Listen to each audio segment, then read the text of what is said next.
Hapa kuna ulinganifu wa sheria za vyakula kati ya Uislamu, halal, haram, na Biblia, Agano la Kale versus Agano Jipya.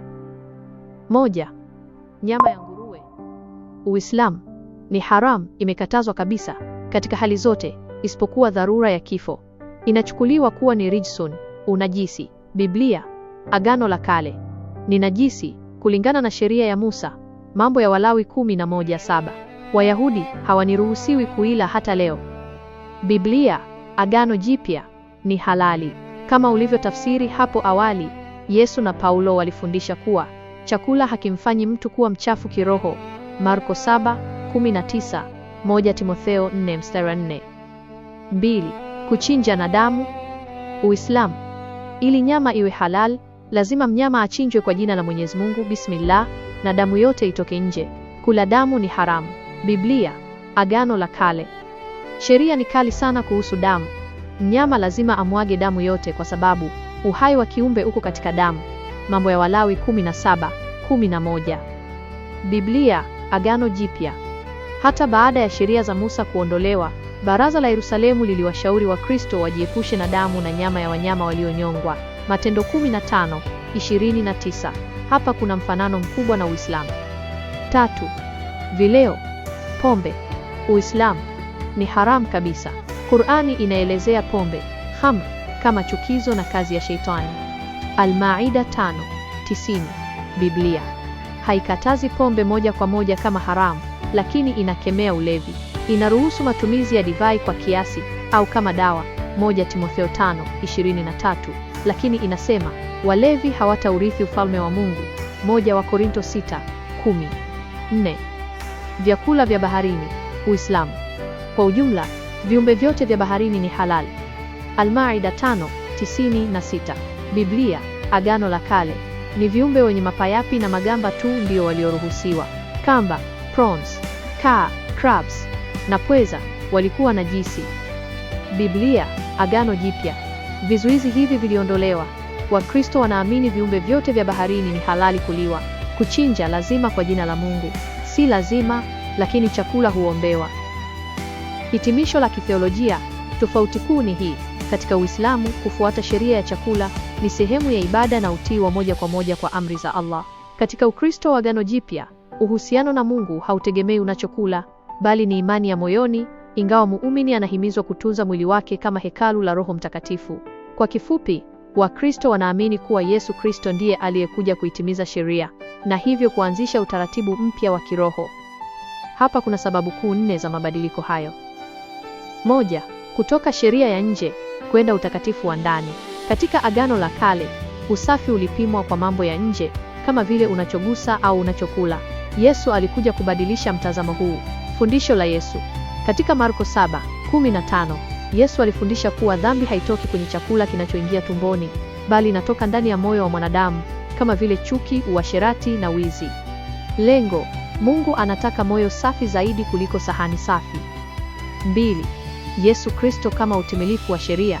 Wakristo wanaamini kuwa sheria za Musa, ikiwemo sheria za vyakula, zilikuwa kama kivuli au maandalizi ya kitu kikubwa zaidi kilichokuwa kinakuja. Wagalatia 3:24-25 inasema, sheria ilikuwa kama msimamizi mwalimu wa kutuongoza mpaka Kristo atakapokuja. Mara baada ya Kristo kuja, hatuko chini ya yule msimamizi tena. Kifo cha Kristo. Wakristo wanaamini kifo na kufufuka kwa Yesu kulimaliza deni la sheria na hivyo kuanzisha Agano Jipya ambalo halitegemei taratibu za vyakula bali neema.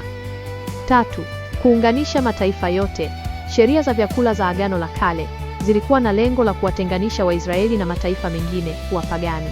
Wayahudi wasingeweza kula meza moja na watu wa mataifa mengine kwa sababu ya hofu ya kunajisika. Maono ya Petro. Matendo 10. Mungu alimwonyesha Petro maono ya wanyama najisi na kumwambia, chinja ule. Hii haikuwa tu kuhusu chakula, bali ilikuwa ishara kwamba watu wa mataifa yote wasio Wayahudi sasa wamekubaliwa na Mungu. Bila kuondoa vizuizi vya chakula, Ukristo usingeweza kuwa dini ya ulimwengu mzima ambapo watu wa kila kabila wanakula pamoja kama ndugu. 4. Dhamiri na uhuru wa Kikristo. Mtume Paulo, ambaye alieneza Ukristo kwa watu wasio Wayahudi, alisisitiza kuwa wokovu ni kwa imani, si kwa kufuata sheria za vyakula. Katika Warumi 14, Paulo anasema kuwa ufalme wa Mungu si kula wala kunywa, bali ni haki, amani na furaha katika Roho Mtakatifu. Alifundisha kuwa kama unakula, kula kwa ajili ya kumshukuru Bwana, na kama huli, acha kwa ajili ya Bwana. Muhimu ni shukurani na dhamiri safi. Agano Jipya, Kristo alitakasa kila kitu, akitutaka tujikite kwenye upendo na usafi wa moyo. Nyongeza ya witi ni kama vile kusema, katika Agano la Kale walikuwa kwenye shule ya msingi ya kiroho, ambapo sheria zilikuwa nyingi. Sasa katika Kristo, waumini wako chuo kikuu, ambapo kanuni kuu ni upendo na hekima. Marko 7:18-19. Akawaambia, je, hata nanyi hamna akili? Hamuelewi kwamba kitu kinachoingia ndani ya mtu kikitokea nje hakiwezi kumtia unajisi? Kwa maana hakiingii moyoni mwake, bali tumboni, kisha hutolewa nje chooni. Kwa kusema hivi, Yesu alivifanya vyakula vyote kuwa safi. Marko 7:15. Hakuna kitu kilicho nje ya mtu ambacho kikimwingia kinaweza kumtia unajisi, bali mambo yatokayo ndani ya mtu ndiyo yanayomtia unajisi. Wakolosai 2:16. Basi mtu asiwahukumu ninyi kuhusu vyakula au vinywaji au kuhusu siku za sherehe, mwezi mwandamo au Sabato. 1 Wakorintho 10:25-26. Kuleni chochote kinachouzwa sokoni bila kuuliza kwa ajili ya dhamiri, maana dunia na vyote vilivyomo ni mali ya Bwana. 1 Timotheo 4:4. Kwa maana kila kiumbe cha Mungu ni kizuri, wala hakuna cha kukataliwa kama kikipokelewa kwa shukrani. Warumi 14:24. 2.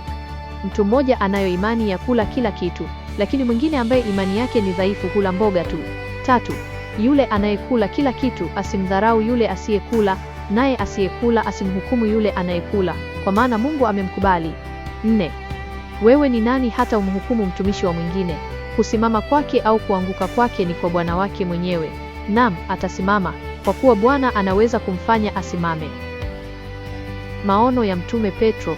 Katika kitabu cha Matendo ya Mitume 10:9-16, Mtume Petro alipata maono ambapo aliona wanyama wa kila aina, pamoja na wale walioonekana kuwa najisi kulingana na sheria ya Musa. Sauti kutoka mbinguni ikamwambia, vitu alivyovitakasa Mungu, usiviite wewe najisi. Baraza la kwanza la Yerusalemu. Katika Matendo ya Mitume 15, mitume walikutana ili kuamua kama Wakristo wasio Wayahudi walipaswa kufuata sheria za Musa, ikiwa ni pamoja na kujiepusha na nyama ya nguruwe. Waliamua kwamba waumini wasitwikwe mzigo wa sheria hizo, isipokuwa tu wajiepushe na vitu vilivyotolewa sadaka kwa sanamu na damu na nyama ya wanyama walionyongwa na uasherati. Imeandaliwa na Rabbi Jeremy, Dakika Media on Top.